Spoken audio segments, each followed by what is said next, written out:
ট্রাম্পের আমেরিকা কোনোভাবেই ছাড় দিচ্ছে না ভারতকে। একে তো গতকালকে পাকিস্তানিরা চমৎকার পাকিস্তানিদেরকে প্রশংসা করেছেন ডোনাল্ড ট্রাম্প। তার মধ্যে দুটি খবর প্রকাশিত হয়েছে। দুটি খবরই রীতিমতো ভারতীয়দের মাথায় বাজ পড়েছে। একটি হচ্ছে যে যুক্তরাষ্ট্র হঠাৎ করে কঠোর হওয়াতে ভারতের বিপুল পরিমাণ আম যুক্তরাষ্ট্রে যাওয়া বন্ধ হয়েছে, বন্ধের উপক্রম হয়ে গেছে। রীতিমতো আম ব্যবসায়ীদের মাথায় হাত পড়েছে। তাদের সমস্ত রপ্তানিকৃত আম এখন ফেরত অথবা নষ্ট করতে হবে।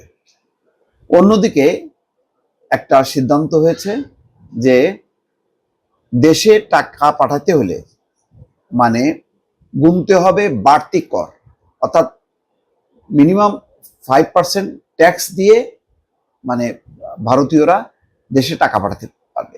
এইটা ঠিক ভারতীয় শুধু নাকি সব বিদেশিদের জন্য এটা পরিষ্কার না। প্রথম যে খবরটা এসছে সেটা হচ্ছে আম রপ্তানিতে বড় ধাক্কা খেলো ভারতের রপ্তানিকারকরা। যুক্তরাষ্ট্রের বিভিন্ন গুরুত্বপূর্ণ প্রবেশপথ লস অ্যাঞ্জেলস, সান ফ্রান্সিসকো এবং আটলান্টা থেকে অন্তত 15টি আমের চালান ফিরিয়ে দিয়েছে মার্কিন কর্তৃপক্ষ। এসব চালান ফেরতের কারণ ছিল কাগজপত্রের গরমিল। খবর ফাইন্যান্সিয়াল টাইমস।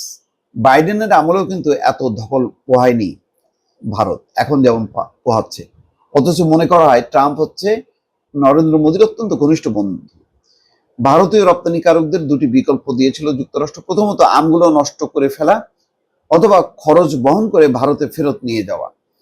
কিন্তু আম পচনশীল হওয়ায় এবং ফেরত আনার খরচ অনেক বেশি হয় সব রপ্তানিকারকই আমগুলো যুক্তরাষ্ট্রেই নষ্ট করে দেওয়ার সিদ্ধান্ত নেন। এই ঘটনার ফলে প্রায় $5 লাখ, বাংলাদেশি মুদ্রায় আনুমানিক 6,7 কোটি টাকা ক্ষতি হয়েছে। আম রপ্তানির মৌসুমে এমন পরিস্থিতি ভারতীয় রপ্তানিকারকদের জন্য একটা বড় ধাক্কা। রপ্তানিকারকরা জানান আমগুলো 8 এবং 9 মে নবী মুম্বাইয়ের একটি মার্কিন কৃষি বিভাগ অনুমোদিত কেন্দ্রে নির্ধারিত রেডিয়েশন প্রক্রিয়া সম্পন্ন হয়। এই প্রক্রিয়ায় নিয়ন্ত্রিত রশ্মির মাধ্যমে ফলের মধ্যে থাকা যে কোনো ক্ষতিকর পোকামাকড় ধ্বংস করা হয়। কিন্তু যুক্তরাষ্ট্রের কাস্টমস এবং বর্ডার প্রোটেকশন বিভাগ বলেছে PPQ 2003 নামে পরিচিত একটি গুরুত্বপূর্ণ ফার্মে ভুল ছিল, সেই কারণেই চালানগুলো বাতিল করতে বলা হয়। এগুলো হয়তো ফেরত নিতে হবে, নয়তো ধ্বংস করতে হবে।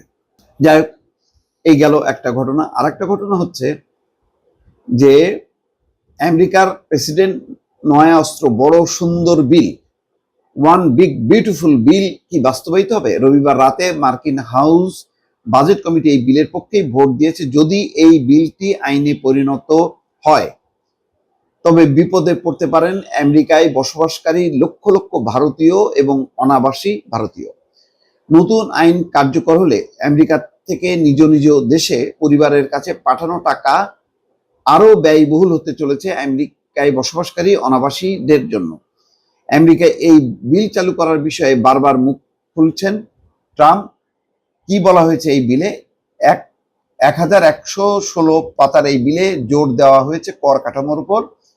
আমেরিকায় যারা H-1B এবং গ্রিন কার্ড নিয়ে বসবাস করেন তারাই বেশি সমস্যায় পড়বেন।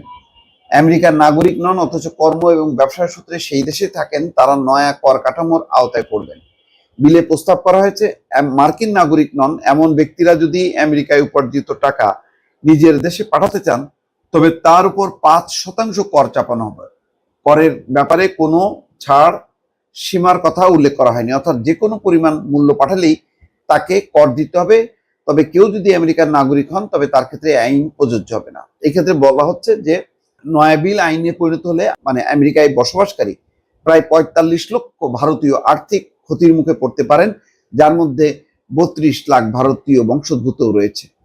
প্রস্তাবিত কর কাঠামো কেবল একটি ক্ষেত্রেই সীমাবদ্ধ থাকবে না, বিনিয়োগ থেকে আয় বা শেয়ার বাজারের আয়ও করের আওতায় পড়বে, অর্থাৎ ওই আয় থেকে প্রাপ্ত অর্থ আমেরিকা থেকে স্থানান্তরিত করার ক্ষেত্রেও প্রযোজ্য হবে। দর্শক, বুঝতেই পারছেন যে আমেরিকার নতুন নতুন নীতি এবং কাঠামো, এখানে ভারতীয়দেরকে কোনো রকম ছাড় দেওয়া হচ্ছে না। এর পেছনে কোনো রাজনৈতিক কারণ আছে? নাকি এটি একেবারেই ট্রাম্পের বৈশ্বিক কারণ সেটি পরিষ্কার না। দর্শক ভালো থাকবেন, আল্লাহ হাফিজ।